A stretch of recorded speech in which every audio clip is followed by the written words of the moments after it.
Welcome to the show, everybody. And as you can see, we've got a guest comedian, Russell Peters. Okay, we're excited to have you back, and we're excited to hear what you have to say about this first topic. Okay. We are starting with an interesting ethical dilemma.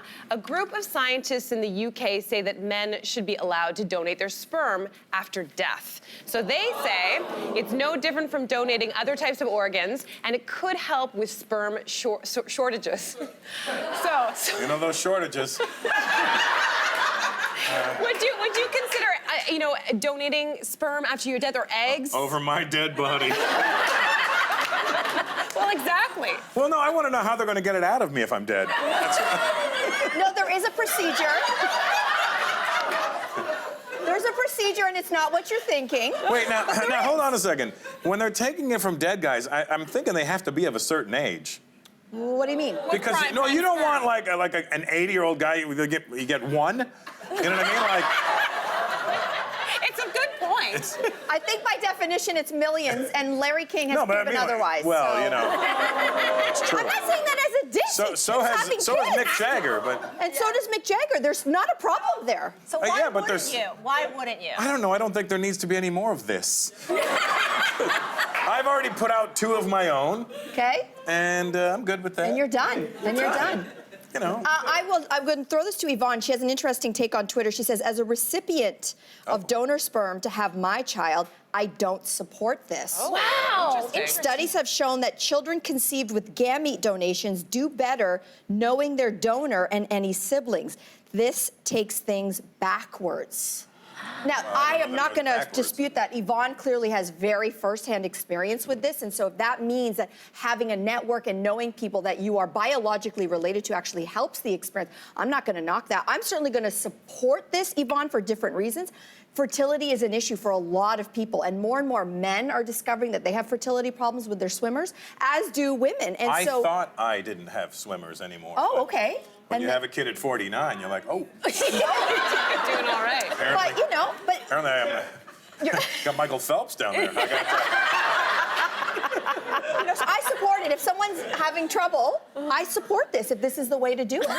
Yeah. I don't know. I find it, I don't think, I'm hugely in support of organ donation, but I don't think a sperm is exactly the same as a kidney. You limit the organs. Right? You got you limit them. But I mean, I also go to a really, maybe this is very bizarre, but I think about, claims to a state, eventually, could this person be, we have all these DNA testing, it's very easy to find out who you're kind of related to. You do one of those things, you find out you've got 10 siblings in one area, and maybe you've been struggling all your life.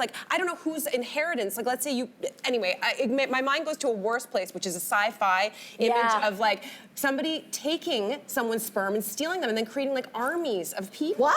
I know. Sorry, I watched realistic. too much sci-fi. Jessica on Facebook brings up a good point. She says, I think our planet has other important issues besides human population, and we should be focused on that and creating a healthy environment for our children to live in. That's interesting. That's a controversial position. It is.